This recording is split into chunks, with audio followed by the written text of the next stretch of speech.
Mark సువార్త 4వ అధ్యాయము 24వ వచనం చదవండి. మార్కు సువార్త.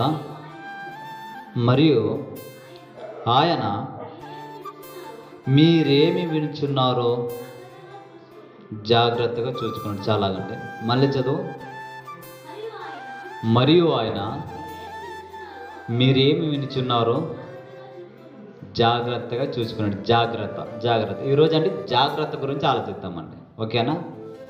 జాగ్రత్త అంటే ఏమి, అజాగ్రత్త అంటే ఏమి అనే విషయాలు ఈరోజు మాట్లాడుకుందాము. జాగ్రత్త అంటే ఏంటో మనకు తెలుసు. అజాగ్రత్త అంటే, జాగ్రత్త అంటే మీకు అర్థమవుతుంది కదా. ఇప్పుడు ఎక్కడైనా బయటకు వెళ్తుంటారు కదండి. బయటకు వెళ్తున్నప్పుడు చిన్నపిల్లలు ఉంటారు, మోరి ఉంటుంది. ఆ మోరు దాటే సమయంలో పిల్లలకి కొద్దిగా మాట్లాడుతుంటాడు, వినే టైంలోన మోరు ఉంటే ఆ మోరు దాటే సమయంలో పిల్లలకి ఏమని చెప్తాం? జాగ్రత్తగా దాట అని చెప్తాం. ఇది జాగ్రత్త మనకు తెలుసు.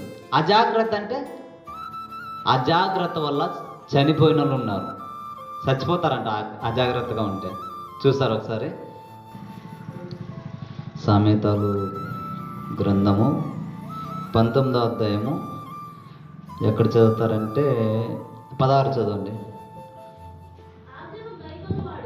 ఆజ్ఞను గైకొనువాడు తన్ను కాపాడుకొనువాడు తన ప్రవర్తన విషయమై అజాగ్రత్తగా నుండువాడు చచ్చును. చూడండి, జాగ్రత్తగా ఉంటే బ్రతుకుతామని ఇందాక మనకి ఉదాహరణ చెప్పినాను. అజాగ్రత్త ఉంటే ఎలా ఉంటామంట? చచ్చిపోతామా, బ్రతుకుతామా? చచ్చిపోతామంట. అజాగ్రత్త ఉంటే నిజంగానే చచ్చిపోతామా? ఖచ్చితంగా. బైబిల్లో ఎవరైనా అలాంటి వాళ్ళు ఉన్నారు వ్యక్తులు? అంటే దేవుడు ఒక ఆజ్ఞ ఇచ్చిన వాడు దాన్ని ఫాలో అవుతే బ్రతుకుతాడంట. మరి తన ప్రవర్తన విషయంలో అజాగ్రత్తగా ఉంటే ఖచ్చితంగా మరణిస్తాడని బైబిల్ చెప్పింది. జాగ్రత్తగా ఉంటే బ్రతుకుతామంట, అజాగ్రత్తగా ఉంటే మరణిస్తామంట. నిజానికి చూసినట్లయితే అజాగ్రత్తగా ఉంటే మరణిస్తామా? బైబిల్ ఆలోచిద్దాం ఒకసారి అండి.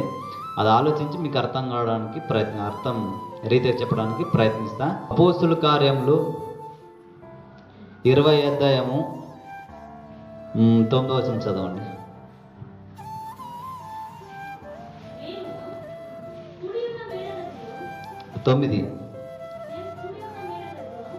తొమ్మిది. అప్పుడు ఐతుకనొక యవనస్తుడు కిటికీలో కూర్చుండి గాఢ నిద్రపోయి పౌలు చాలాసేపు ప్రసంగించుచుండగా నిద్రభారము వలన జోగి 3వ అంతస్తు నుండి కింద పడి చనిపోయిన వాడై ఎత్తబడి. చాలాగండి. మొత్తానికి 3 అంతస్తుల నుంచి 3 ఫ్లోర్ల నుంచి ఒక అబ్బాయి పడిపోయాడంట. ఎవరు? ఒక యవ్వనస్తుడు. ఆ యవ్వనస్తుడి పేరేమి? అటు చదువుతాడు చూడు, ఎక్కడ? ఐతూకు అని ఒక యవ్వనస్తుడు ఎలా పడిపోయాడండి? జాగ్రత్తగా ఉన్నాడా, అజాగ్రత్తగా ఉన్నాడా? జాగ్రత్తగా ఉన్నాడా? ఇప్పుడు మనలో కానీ ఎగ్జాంపుల్ మీకు అర్థం కావడం చెప్తున్నాను. ఇక నా కళ్ళకి బాగానే కనబడుతున్నారు కానీ కళ్ళు ఇలాగే చూస్తుంటారు, కానీ నిద్రపోయిన వాళ్ళు చాలామంది ఉన్నారు. ఓకేనా? అంటే జాగ్రత్త ఎలా ఉంటుందో అజాగ్రత్త ఎలా ఉంటుందో ఇక్కడే మనకి ఒక మనిషి కనపడుతున్నాడు. అయితే కానీ ఒక యవ్వనస్తుడు ఉన్నాడంట. ఒకవేళ ఆ రోజు ఆదివారం కూడుకుంటే పౌలు గారు వాక్యం చెప్తున్నాడు. 8 గంటల వరకు రాత్రల్లా చెప్తూనే ఉన్నాడంట. ఆ రాత్రల్లా చెప్తూనే ఉన్న సమయంలోన అందరూ వింటున్నారంట. ఒక యవ్వనస్తుడు మాత్రం ఏం చేశాడు? నిద్రపోక అంటున్నాడంట. అరే, వాక్యం చెప్పే టైంలో నిద్రపోతే ఒక మనిషి 3వ ఫ్లోర్ నుంచి కింద పడతాడా? మొత్తానికి 3వ ఫ్లోర్లో ఉన్నారంట, అక్కడ కూడుకున్నారు. ఆ యవ్వనస్తుడు ఏడున్నాడంటే, ఒకవేళ మన భాషలో మాట్లాడుకుంటే ఒక పెద్ద హాల్ ఉందనుకోండి. అది మీకు అర్థం కావడం చెప్తాను. ఆ రోజుల్లోన ఇలా కిటికీలు ఏమి లేవండి. కిటికీల్లో ఆ రోజు రాత్రి కరెంటు కూడా లేదు. చూసారా కరెంటు ఉండో లేదో? ఎక్కడ చదువుతారంటే 8వ వచనం చదువు. మేము కూడి ఉన్న మేడ గదిలో అనేక దీపములు ఉన్నాయి చాలా అండి. వాళ్ళు ఇలా కూడుకున్నారంట కదండి. ఆ రోజుల్లో ఇట్లా కరెంటు ఈడొక బల్బు ఉంది, ఆడొక బల్బు ఉంది, ఈడొక 4 బల్బులు ఉన్నాయి. ఒక మాటలు చెప్పాలంటే 5 బల్బులు ఉన్నాయి. ఆ రోజు కూడుకునే సమయంలోన వాళ్ళకి బల్బులే లేవంట. ఏముండే? దీపాలు ఉన్నాయంట. వాళ్ళు దీపాలు పెట్టుకొని దేవుని మహిమపరిచారు, ఆరాధించే సమయంలో ఒక పౌలు అనే ఒక సువార్థికుడు సువార్త చెప్తుంటే, వాక్యం చెప్తుంటే, ఒక యవనస్తుడు ఏం చేశాడా? ఆ కిటికీలు అట్లా కూర్చున్నాడు అనమాట. సైడ్కి ఒక మాటలు చెప్పాలంటే ఆ కిటికీలు ఇక్కడ మనకు కనబడుతున్నాయి కానీ కిటికీలో ఆ రోజుల్లో కిటికీలే లేవు, మొత్తానికి ఓపెన్ ఉంది. ఆ ఓపెన్ ప్లేస్లో జాగ్రత్తగా కూర్చోవాలని పౌలు గారు చెప్పాడు. ఆయన వాక్యం వింటుండగా నిద్రపోయాడు అనమాట. నిద్రపోయినప్పుడు ఆ 3వ ఫ్లోర్ నుంచి కిటికీల నుంచి కింద పడిపోయాడు అనమాట. ఇది జాగ్రత్తగా ఉండడం వల్ల పడిపోయాడా? అజాగ్రత్తగా ఉండడం వల్ల పడిపోయాడా? అజాగ్రత్తగా ఉండడం వల్ల పడిపోయాడు. రైట్, ఇది అర్థమైంది. ఓకే, ఇప్పుడు ఉదాహరణ మీకు అర్థం కావడానికి, ఒక యవ్వనస్తుడు అండి, మనం ఎక్కడ ప్రయాణించే ప్రయాణంలో ఒక బైకు అనిపోతుంటారు, గుర్తుందా మీకు? రేజ్ పెడతారు. రేజ్ పెట్టిన తర్వాత నడి రోడ్లు అని ఏం చేస్తారు తెలుసా అండి? జాగ్రత్తగా 2 చేతులు ఇడిచిపెట్టి పోతుంటారండి. ఎంత జాగ్రత్తగా నడుపుతాడంటే 2 చేతులు ఇలా ఇడిచిపెట్టి ఇలానే పోతున్నాడు. 2 చేతులు ఇడిచిపెట్టాడు, బండి స్లిప్ అయి కిందకి పడిపోయాడు అనమాట. కిందకి పడిపోయిన తర్వాత ఆ రోడ్డు మీద ఈ తలకు తగిలి మరణించాడు. ఇప్పుడు ఆ మనిషి జాగ్రత్తగా వెళ్ళాడా? అజాగ్రత్తగా వెళ్ళాడా? అజాగ్రత్తగా ఎలా వెళ్ళాడు? 2 చేతులు గట్టిగా పట్టుకొని వెళ్ళాడా? ఇలా వదిలేసి గాలికి, ఈ షర్ట్ ఉంటుంది కానీ షర్ట్ ఇలా యవనొస్తుంది, స్టైలే వేరు. ఈ షర్ట్ని ఇలా ఉప్పుకొని, ఈ సినిమాలను అయితే డూఫ్గా చూపిస్తారు కానీ రియల్ లైఫ్లో వాళ్ళ జీవితంలో అలా జరగదండి. మన రియల్ లైఫ్లో జరుగుతుంది ఎలా?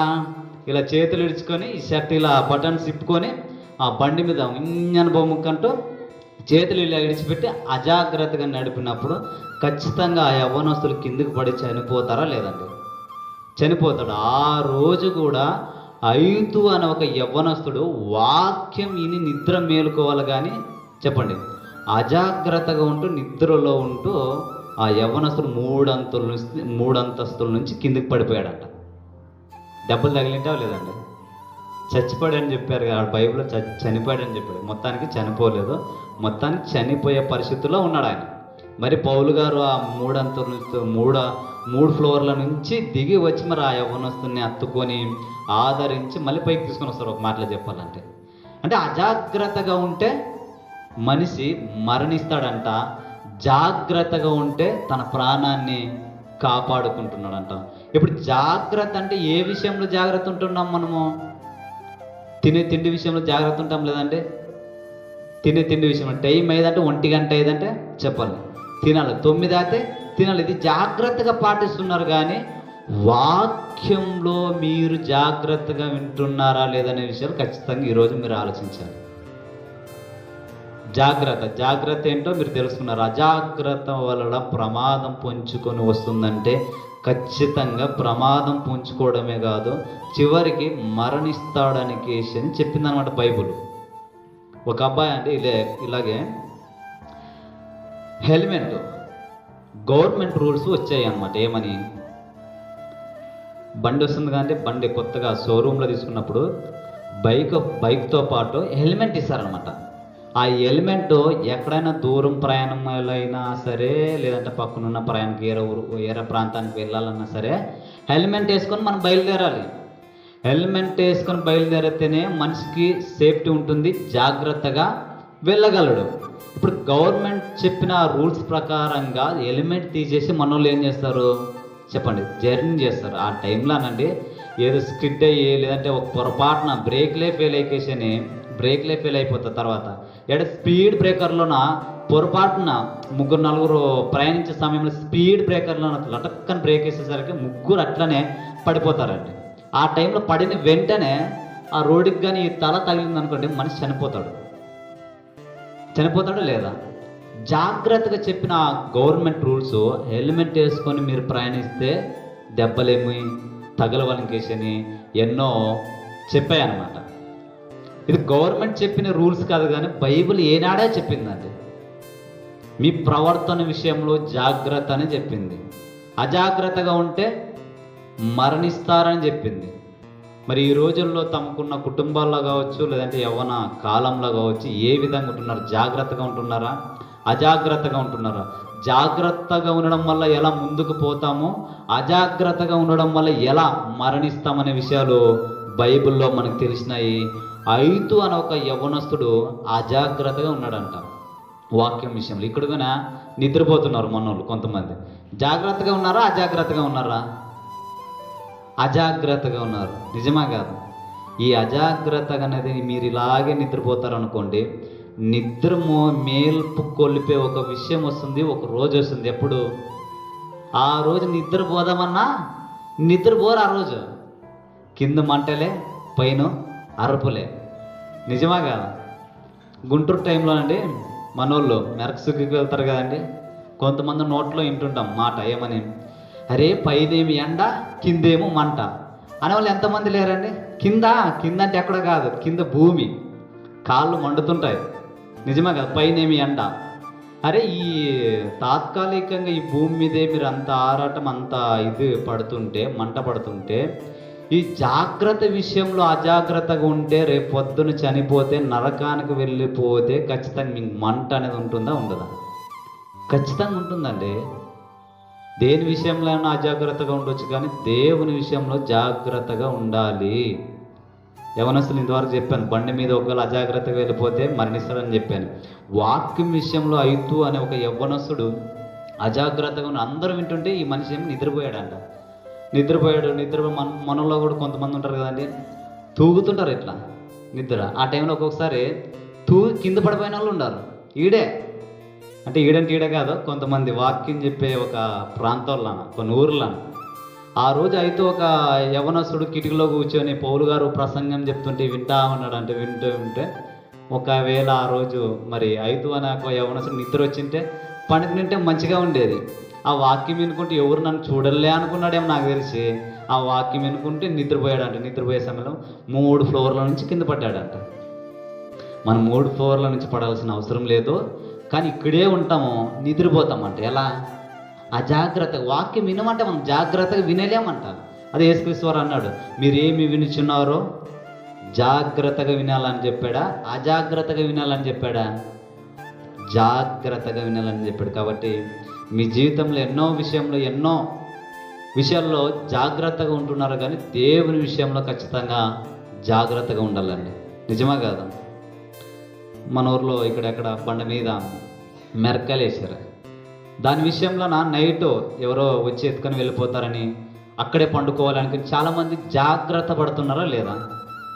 అజాగ్రత్తగా ఉంటే ఎవరో ఒకరు ఎత్తుకొని పోతారు. 2 సంవత్సరాల కింద 1 ఇయర్ కింద అండి మన ఊర్లోనే ఇక్కడ కుప్పము గుడికాడ అనుకుంటా ఆడేసినప్పుడు చాలా మెరకలు ఎత్తుకొని వెళ్ళిపోయినారనమాట మన వాళ్ళు అజాగ్రత్తగా ఉండడం వల్ల. అంటే ఎంత జాగ్రత్తగా ఉంటే అంత మనకి సేఫ్టీ. అది లోక సంబంధం విషయాలు మీకు అర్థం కావడం చెప్తున్నాను, కానీ ముఖ్యంగా బైబిల్ సారంగా అర్థమైన విషయాలు ఏదైనా ఉంటే జాగ్రత్తగా వాక్యాన్ని వినాలంటారు. మనోళ్ళు చర్చికి వస్తారు కానీ నిద్రపోతారు. దేవుడు ఆ రోజు జాగ్రత్తగా విన్నావా, అజాగ్రత్తగా విన్నావని ఆ రోజు మీకు మంటల్లో వేసినప్పుడు మీకు అర్థమవుతుంది. అంతవరకు అర్థం కాదు. కాబట్టి ఏదేమైనా జాగ్రత్తగా వినడానికి ప్రయత్నించండి, జాగ్రత్తగా ఉండడానికి ఆలోచించండి. అజాగ్రత్తగా ఉంటే మీ జీవితానికి ముప్పే అనే విషయాలు మర్చిపోవద్దండి. మరి ఇంతటి వరకు నా వాక్యం ముగించబడుతుంది. కళ్ళు మూసుకుని చిన్న ప్రార్థన చేసుకుందామండి.